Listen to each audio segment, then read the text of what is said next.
ఇకపోతే age difference అంటావా? నాకు అసలు మ్యాటర్ కానే కాదు. నువ్వు పెద్ద అయితే మంచిదేగా, నన్ను బాగా చూసుకుంటావు. అసలు 3 years ఏజ్ డిఫరెన్స్ అసలు డిఫరెన్సే కాదు. ఏముంది, నాకన్నా 3 ఏళ్ళు ముందు చచ్చిపోతావు అంతేగా.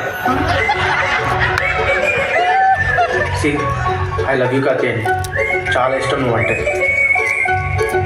నీ రిప్లైస్ తెలిసిపోతుంది, చాలా ఫాస్ట్ ఉంటాయి. నీ మెసేజెస్ నువ్వు వాడే ఎమోజెస్ అర్థమైపోతుంది నీకు కూడా ఫీలింగ్స్ ఉన్నాయని. ఐఎమ్ రియలీ సారీ నేను అట్లా ఆంటీ అని అనుకో. నీకన్నా చిన్నపిల్లవాడు కదా, విడిచిపెట్టేసే, వదిలేసే ప్లీజ్. పర్లేదు, ఇట్స్ ఓకే. అన్నిసార్లు సారీ చెప్పక్కర్లేదు. మరి ఇంకేంటి? ఏమో అఖిల్, ఈ ఏజ్ డిఫరెన్స్. ఓకే, ఒకటి చెప్తా విను. మా మమ్మీ డాడీది లవ్ మ్యారేజ్. బావ మరదలు వాళ్ళిద్దరికి ఏజ్ గ్యాప్ 4 years. మన ఇద్దరిది 3 yearsగా. అది తప్పు కానప్పుడు ఇది ఎట్లా తప్పు అవుతుంది?